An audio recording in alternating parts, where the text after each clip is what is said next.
Welcome, everybody, to the Healing Place podcast. I am your host, Teri Wellbrock, and excited to have with me today Joyelle Brandt. So welcome, Joyelle. Hi, Teri. Thanks for having me here. Absolutely. So, yeah, tell us what it is that you do. So I started out as a new parent, and I was really having a rough time with new parenthood, and I went looking for information as a survivor of childhood abuse. I didn't find any. And that led to me creating an anthology called Parenting with PTSD, which talks about how parents do this, how they get through parenthood as survivors of childhood abuse. And then that led to me doing speaking and coaching and working with parents. And it's been an amazing and sometimes unexpected journey. Right. I love that. I love it. I've certainly had my conversations with my children. I have a 25-year-old, 23-year-old, and a 12-year-old. And the older two, we've had in-depth conversations where I've said, oh my gosh, I am so sorry. Like, I was in such a state of turmoil for such a long time, and I feel like I hurt them in the process. And so we've had discussions of, whether they have felt emotionally abandoned or, because I was just caught in this whirlwind of panic attacks and trying to deal with the symptoms of my then undiagnosed. I have CPTSD, which is complex post-traumatic stress disorder from multiple traumatic events. And, didn't have a diagnosis. All I know is that I was just, grasping at whatever I could to survive. So what you're doing is amazing, and thank you for that. Yeah, we get messages quite often. I'm one of two editors of Parenting with PTSD. So Don and I quite often get messages from people who now have grown children, but find our book and say, oh my gosh, I wish I had this information when my kids were young. This helps me finally understand what was happening to me and why it was such a hard experience for me with my children. And I wish I'd had this information sooner. Right. So you have a book, you said? Yeah. Okay. And what's the title of your book? So Parenting with PTSD is available on Amazon, and it's an anthology. So we collected survivor stories. We have 26 writers in the book. So it's a collection of essays about their experiences of being in the moment with their kids during the middle of the day of parenting, your average day, and then suddenly having a trauma trigger come up. And how do you manage that? How do you get through that moment? And so in addition to the essays, we also have journal questions after each essay so that people can use this as kind of a workbook. And we've often heard from people that they actually ended up taking this book into their sessions when they go in with a therapist or counselor, because it helps them open up parts of the conversation that maybe they didn't have that little light bulb moment for previously. Wow. Well, what a beautiful way to keep them engaged, not only with what they're reading, but applying it to their lives. So yeah, wonderful. Yeah, it's really encouraging. What we hear most often from people who read Parenting with PTSD is just that it's really helpful for them to feel like their experience is normalized and validated, and that it helps them finally feel like they can understand themselves. And the response we get most often is, thank you, I thought I was going crazy. Right. And I read your book, and now I understand what's happening. Yes, very much so. Tell me about who's your target audience? Who is it that you want to reach? So we call it Parenting with PTSD because we wanted to address moms and dads. However, we do find that most of the people who are reaching out to us are mothers. So in my personal coaching practice, I focus on working mainly with moms, although I've just opened up a new option in my coaching practice, which is for parents to come see me as they're getting ready to have their first child, so that they can kind of work out a lot of the concerns that they might both have in advance and have those conversations so they don't feel completely blindsided. And it can be really hard to open up those conversations. I think a lot of people are afraid to voice their fears to their partner. But we all have fears. Even people who don't have a trauma history have fears about becoming a new parent. And so my work there is just to facilitate conversations and help them figure out an action plan for okay, what are the worst case scenarios here that we're concerned about? And let's get plans in place so that we don't feel like in the moment we're struggling to find resources when we're already exhausted from having a newborn baby and totally stressed from the lack of sleep for those first few weeks are always fun.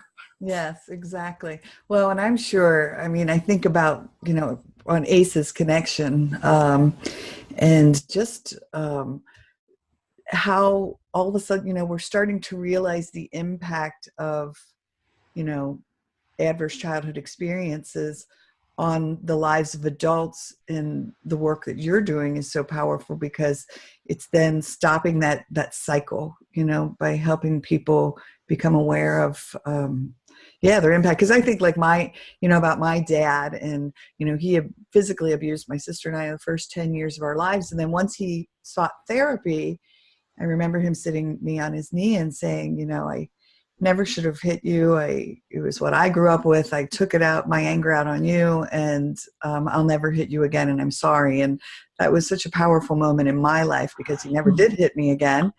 And it was a healing kind of moment. Even at 10 years old, like I understood the power of that. Obviously, I still always had a fear, when he would yell his voice like, oh, because I thought it would come back. But to stop that cycle. Very cool. Yeah. And I think that's the part that mainstream parenting books don't acknowledge, which is that if you've had a traumatic childhood, it doesn't just magically go away when you grow up. That these things that happen to us in childhood, there's some great neuroscience out there that explains exactly how it changes the way our brain develops, and it impacts all of our relationships, and especially, of course, our relationship with our children. And when we have unresolved trauma from our childhood, watching our children grow up, it mirrors everything that we experienced as children and brings all of those things back up. And for a lot of people, it can bring up things that either they thought they'd already worked through in therapy prior to having children, or things that they didn't even know were there prior to having children. And we've had some people say to us that it wasn't until their first child was born that memories of their childhood abuse resurfaced. And that can be incredibly disturbing and disorienting when you're already dealing with a very stressful time of life, becoming a new parent. Wow. Yeah. I mean, I can see that happening, how, it would trigger, these memories to surface. Wow. I hadn't really thought about that before. So you also do coaching work. So talk a little bit about the coaching work that you do. So I work with mostly moms, and we commit to working together for a month, once a week, and then we go from there. And generally we do sessions over Skype, and each session is slightly different because it depends on the person, where they're at and what they're dealing with. But I have an arts background, so I usually integrate some kind of creative work in there, whether it's, doing some journal writing, or, one time I gave an assignment to go sit down and do watercolor paints with your son. Or one of my clients had left behind her creative practice, which was creating jewelry because of the stress of new parenthood. And I said, well, maybe it's time to pick that back up again because you need that outlet for yourself. And then we work on integrating small, simple changes in routines that just help them to cope better with their daily stresses and triggers. And again, that's very individual. It depends on what's coming up for that person at that time.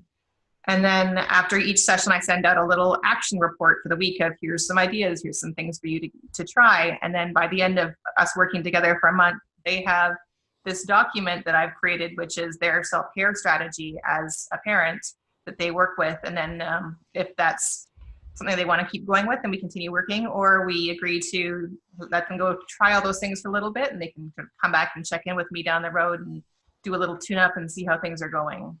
Wow. Again, beautiful. And I love that. I love that idea. I used to work in Head Start, and we would have, meet with families every so often. And it's great when you get the parents keep, that engagement and helping them realize, patterns and habits and all of that stuff that they may need to change in order to help their children, thrive. So Yeah. Yeah, and it can be really small changes. Often we work on things like what kind of self-talk is happening in the background that's influencing how your day is going, right? Right. So it doesn't have to be, a giant aha moment or some huge overhaul of your lifestyle. Oftentimes, the most powerful changes in our lives are just these small tweaks or small changes in the way we think about something or the way we do something. Yes. Yeah. Very cool. So I'm going to throw at you randomly my favorite question, just because it popped into my head. If you could meet anyone dead or alive to help you with your journey and your mission of what you're doing, who would it be? I would love to meet the author Beverly Engel, because her writing was really pivotal in me starting to understand my trauma history, starting to understand that I had a right to create boundaries in my relationships, and that was huge in my healing journey. She was one of I think probably the author who, I read one of her books when I was maybe 20 years old. And I can remember just the impact of reading that. And I think actually it was recommended to me by a counselor that I was working with at the time. Wow. So I would really love to, to sit down and have a conversation with her about her work and her life. Yeah. So do you want to share your personal journey?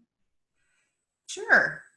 So as a survivor of childhood sexual abuse, I had done many years of counseling and yoga and meditation and all the things. Yes. Working on myself. I had been married to my husband for 10 years before we had our first child. And I was really ambivalent about having children. I wanted to have children. I was also really afraid about whether I could handle it and whether I would pass on patterns of abuse. And so I had my first child, and then 5 years later had a second child.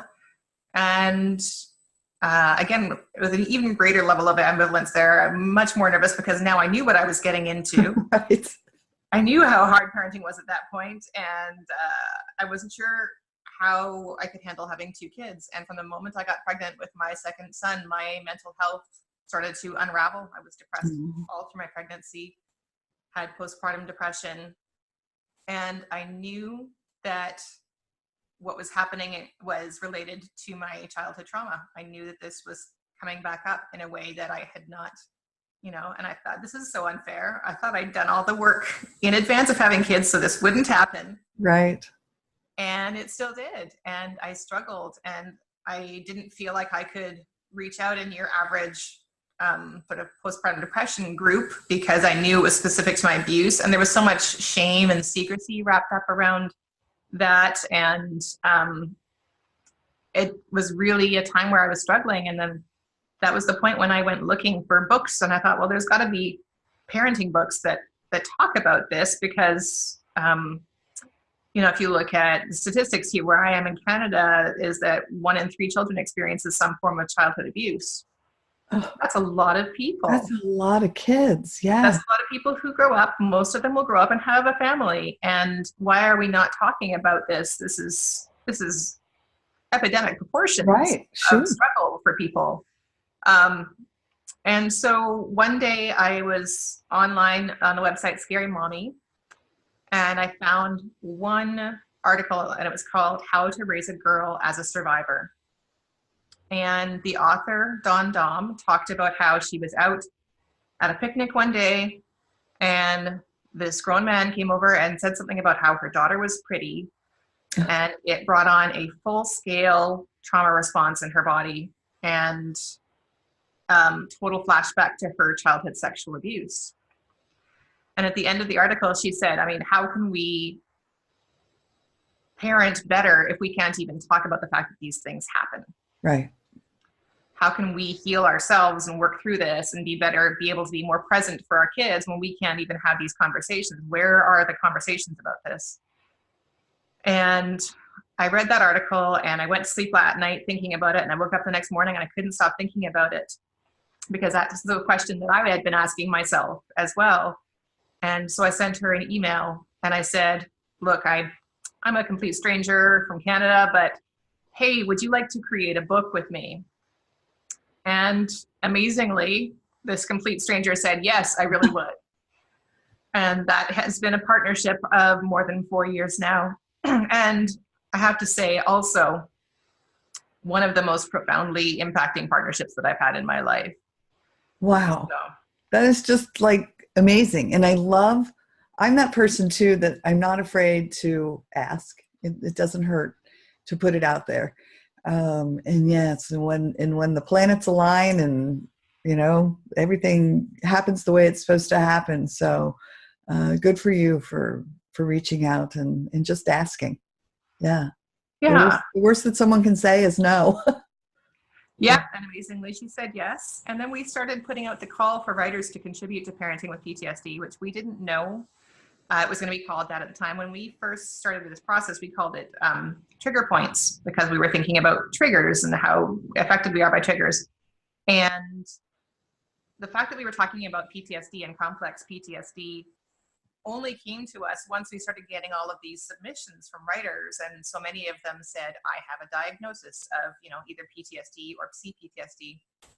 And that was our aha moment, that we weren't just talking about triggers, we were talking about post-traumatic stress disorder. So for Dawn and I both, who had both seen many mental health people over the years, to work through our traumas, neither of us had anybody ever say to us, hey, did you know you might have complex PTSD? Right. Nobody had ever said that to Wow. us. Well, yeah. I mean, I get it. I did not get that diagnosis until 2013, when I started EMDR therapy. And we were doing, like body memories and all of that. And just in passing, she said, well, with your PTSD. And I was like, what? And she said, well, yeah, you have post-traumatic stress disorder. And I was like, no, didn't know that. No one has ever actually said those words to me before. So yeah, I get it. Yeah. And isn't that an amazing light bulb moment when suddenly you can look back at your history and so many things suddenly make sense that I think we often write off as trauma survivors, that we're just overly sensitive.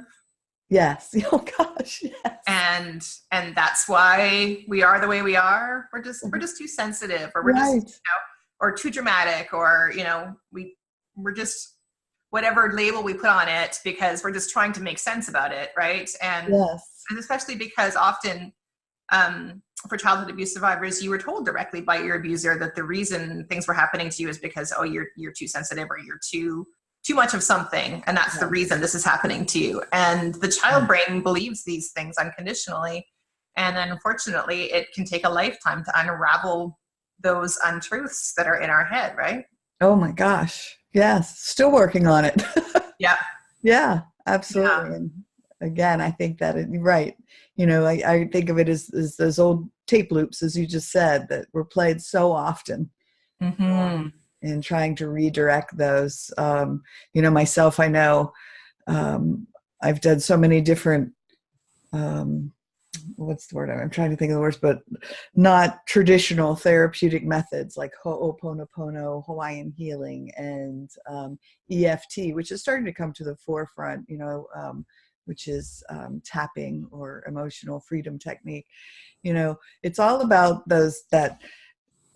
changing those patterns. And I think of it now as, the brain is plastic, right? The plasticity studies are showing that we can change those ruts because I think I used to say, I thought the ruts were so deep that I couldn't get out. I couldn't get out of those thinking patterns. So, yeah. And that's great to know that, yes, you can redirect. You can, and it takes time and practice. And like you said, there are so many different therapies available out there now, some that are more recognized by the mainstream and some that aren't. But even some of the, traditional methods of healing, looking at spiritual traditions, we now have the neuroscience to explain why that helps to rewire the brain. So I think in your healing journey, you take whatever you can find and you try it out. And if it works for you, whether mainstream science says it's valid or not, you just go with it. You just run with it. There are so many things that I have done in my life as an artist, as a singer. Those two things, art and the singing, have saved my life more times than I can count. So we have so many things available to us that can help in our healing journey. And it's a matter of just trying them out, whatever it is, and seeing if it fits for you. Yes. Because, it doesn't matter if it works for somebody else, if it doesn't work for you. I could not agree more. And that's what I try to teach people as well, is that, when I used to work with the kiddos in a mental health agency, we would create a toolbox, and I would tell them that exact same thing, fill your toolbox with all of these tools. You may just occasionally go to the one tool. Yeah. Or sometimes you may try that tool and it just doesn't work. Like I remember breathing techniques. My therapist worked a lot with me with that. Well, I struggled because I was so uncomfortable being in my body that bringing attention to my breath became very difficult for me, because then I was focusing on being in my body. Right. And I had to come to terms with ways to ground myself first, then learn to be comfortable in my body while it was in the midst of panic and symptoms. Then I could, once I get myself centered enough, then I could do some breathing stuff, which would then center me even more. But yeah, for sure. Some things just are not going to work for some people, but yeah, find the things that do work. Yeah. Yes. I had an experience when I was working with a coaching client, and we were talking about that because that's what my work focuses on, is building your self-care toolkit. Yeah. And she said, wait, I've got a list here somewhere already. Let me go get it. And she brings back the list and she starts reading it off. And I think one of the things was like, take your dog for a walk. And I said, do you enjoy taking your dog for a walk? And she said, no, I hate it. I just feel like it's one of those chores that I just have to do. And I'm like, well, that shouldn't be on your self-care toolkit list then. That's not the right thing for you. And I think a lot of people have, maybe gone to a workshop and they have this list from the workshop of things, but they haven't stopped to consider which of those things really do work for them, as opposed to what things that are supposed to work. Or maybe they might work, like you were talking about with the breathing, but you need some tweaking. You need a way to, get yourself into the right frame of mind first. Right. And especially when it comes to embodiment things, it is really tricky for survivors to get comfortable being in their body. And it's an important part of the healing process, but it's something that has to be done slowly and carefully so that you're not just feeling overwhelmed and then stuck in that constant negative feedback loop of your body just feeling overstimulated and overtriggered. Yes, for sure. So how do people get a hold of you? If they're interested in contacting you regarding coaching work? They can find me on my website, and it's joyellebrandt.com. And on the website, there's a little form that you can just pop in and choose a time for a free 30-minute consult with me so that we can chat about where you're at and see if working together feels right for both of us. I really believe that it's important to have that conversation first and not just book somebody in. We need to know whether we gel and whether you're in the right place for this work, because I am not a counselor, I'm not a therapist, I am a coach, and they're two very different ways of working with people. Yes, for sure. Yeah. What is your dream job, and are you doing it? This is it, working with people, and I balance that out with my art practice. So I also sing and write, and I am working on my third children's book right now. So I have this creative side of my business as well that really helps balance out the trauma side of the work and helps me keep myself regulated so that I can continue doing that work. Because of course, when you're working with people who are traumatized, one of the most important things is making sure that you're keeping yourself regulated. Yes, for sure. I know I went into a little downward spiral over the past few weeks, and I said, I've got to get myself, do some self-care here on myself before I continue on helping others. So yeah, Yeah. for sure. Definitely. Yeah. And I'm really excited. I'm starting the trauma recovery coaching program in a few weeks, and I'll be, I'm sure, learning some great more skills in there that'll help me add into my toolbox that I can use in working with my clients. Awesome. So any myths or facts that you would like to clarify for listeners regarding parenting with PTSD? I think the biggest myth that we address in our work is, first of all, just that just because you have left a traumatic situation, just because you are no longer in that traumatic childhood, doesn't mean the traumatic childhood has left you. So a lot of people will say things like, I thought I was over it. And then life brings you something, and it might not even be children. You never know in life what, sometimes people are triggered by really toxic work environments can be a huge trigger for trauma survivors. So life brings you some kind of experience, and that experience is designed to show you those places in yourself that are still calling out to be healed. Oh, what a beautiful way to put that. Yes. And that's it. And sometimes it can be something very benign. And one of the things is me, I have, and we still, after 4 years of EMDR and 98 sessions and all the other stuff that I've done, and I've done other therapy modalities, is driving is a trigger for me. And we have not been able to figure out why. So I don't drive on highways, and I don't drive on bridges. And even as a passenger, I can sometimes experience heightened anxiety, no longer panic attacks, but it can be something very benign that absolutely can trigger, those PTSD symptoms. Last summer, I was going camping, and we had pulled into this lineup for what I thought was the campsite. And then I realized that it was the wrong campsite, and we were stuck in this lineup, and I could not move my car until they had processed like 2 vehicles in front of me, and they were going very slowly. And I'm sitting in my car feeling this mounting panic rising inside my body. And I go over and I talk to my friend who's in the car behind me, and she's like, whatever, I'm on vacation, I don't care. We'll get there when we get there.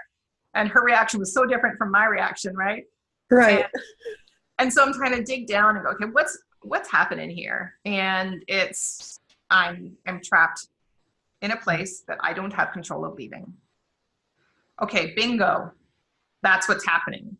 And sometimes just being able to recognize the thought pattern behind that is enough to help you calm down. Sometimes it's not. Right.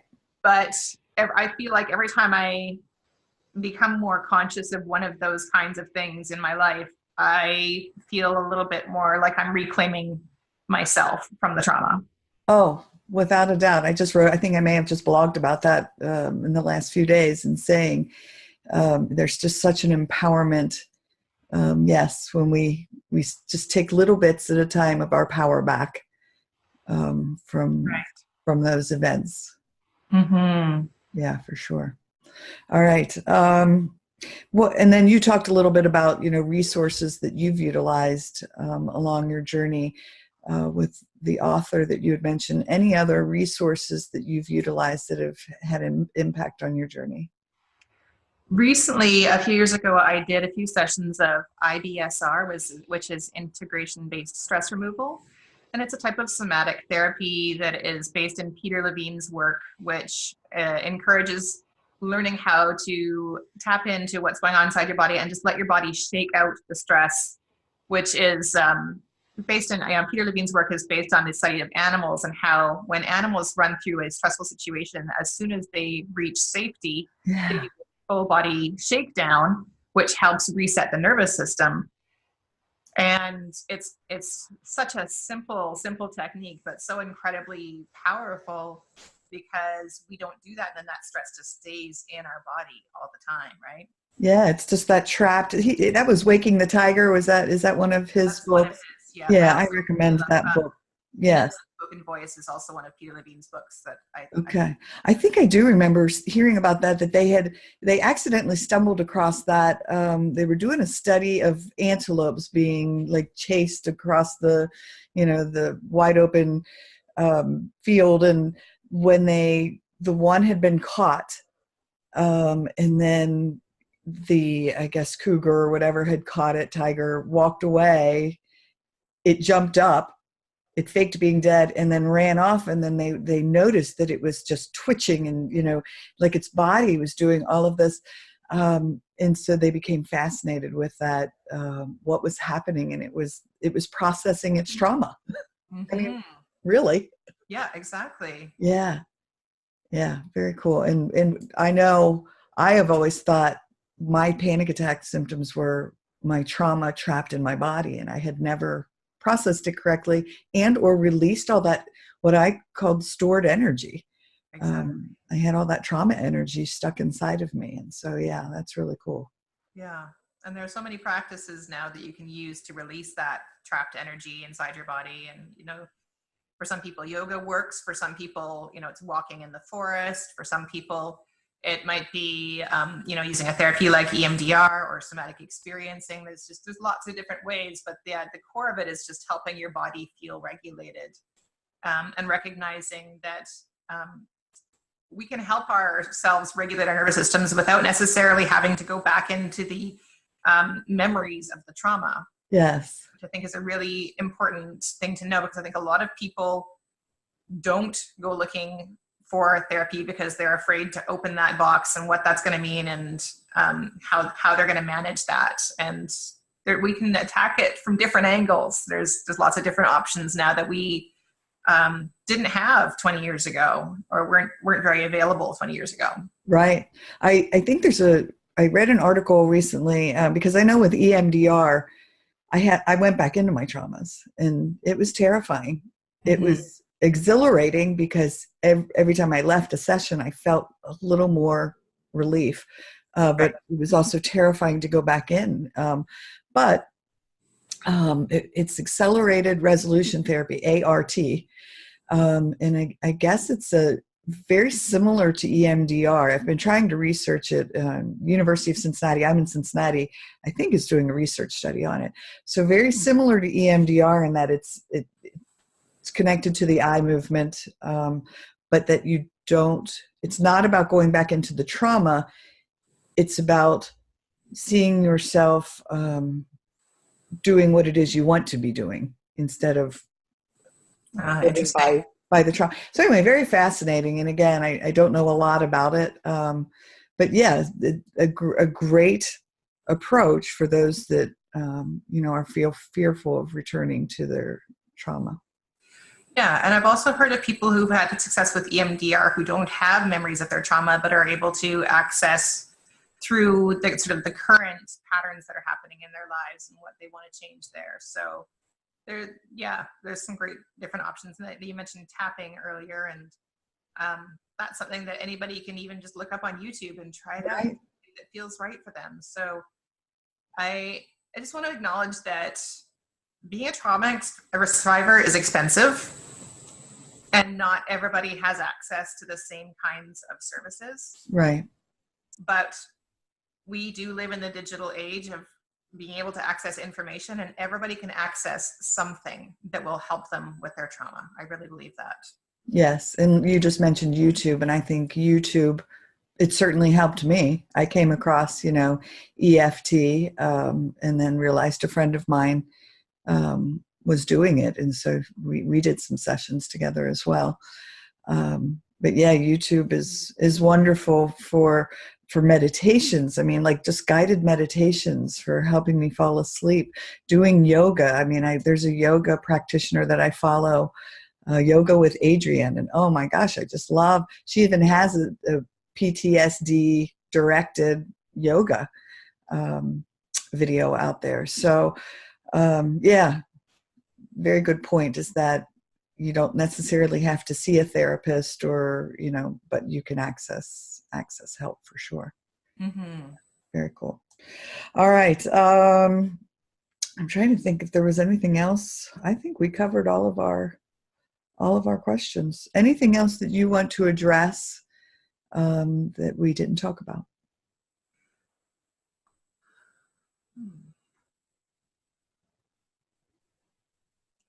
I think I always just want to leave people feeling hopeful that whatever you're struggling with right now, it can get better. And I know for myself, I've been in times when, you know, my depression or anxiety has led me to believe that things are horrible and things will always be horrible. And I've recently learned a trick that somebody told me, that which is that they record a voice message onto their phone when they're in a good place. And then when they're going through a hard time, they listen back, and to hear their own voice saying, it's okay, you're going to be all right, you're going to get through this, things are going to get better. Yeah. It's such a simple but powerful thing that you can do for yourself, so that when a hard time comes along, you can remind yourself that it's not going to last forever, that things will not always be this horrible, and that you do have that capacity for joy and good things in your life. Yeah, that's beautiful. And I'm going to use that.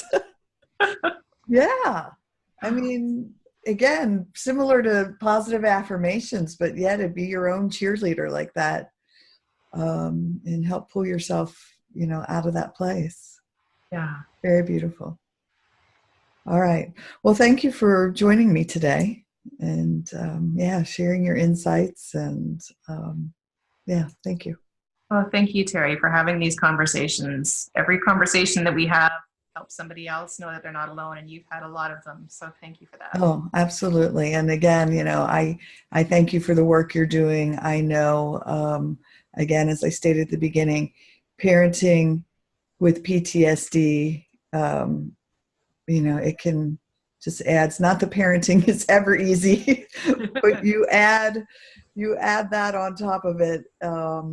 You know, and I just remember my poor kids, you know, now we can laugh about it, but when they were little, my boys went to leave the house, and we lived in a nice little neighborhood on a cul-de-sac, you know, little street. And my boys asked, you know, Mom, can we ride our bike up to the lake? At the beginning of our neighborhood entrance was a little pond lake, and, you know, ducks and what have you. And they wanted to meet some friends, and they were 10 and 12. And I was like, all right, but take your walkie-talkies with you. So they had their walkie-talkies, and I'm not kidding. They got over the little hill at the end of our street, and I couldn't see them. And I was like, are you okay? You know, let me know when you've made it to the lake. They're like, we aren't even off the street yet. Like, we just got over the little hill. Because I was just so paranoid that something horrible was going to happen, you know. And then I always had these conversations about, you know, but trying not to make them terrified of life, but also arming them, you know, that there are just some not nice people in the world. Yeah. And that's part of the struggle too, is, you know, and maybe I'm going to keep us on for just a second more, you know, is that something you address with people? Like, how do you, it is a fine line between making sure your children are safe, but not making them, you know, scared and, you know, paranoid. So do you work with people with that? You know, it's something that comes up pretty often for survivors, to varying degrees. I've met some people who say, I don't trust anybody. I never leave my kids with anybody. And as that's just not healthy for anyone. Right. To be stuck in that situation, right, where you're the sole caregiver, and that level of pressure on you, and that level of distrust, you know, your kids we're going to feel trapped by that as well. Right. But again, that comes back to working with the parent, and then you can't, that's just a projection of what's happening inside their head, right? Yes. So it all comes back to, okay, let's take a look what's happening inside. And what the key issue there often is just that parents don't feel like they can even trust themselves. They don't feel safe inside themselves. So then you don't feel safe inside in the world. And, you know, it's not a quick process to undo that, right? That's let's dive in and take a look at learning how to trust yourself again, because that's unfortunately one of the cruelest things about childhood abuse, is that it takes away your trust in yourself. Yes. And again, I think it does come back to being comfortable in your own body, and physically, mentally, spiritually. Yes. All of those Above. things. Yes. Yeah. Exactly. Exactly. Yeah. Okay. All right. Well, I'm going to do a little closeout here. And again, thank you for Thanks, Teri. today. Everyone, thank you for joining us. And until next time, remember to be gentle with yourselves. All right. Bye-bye.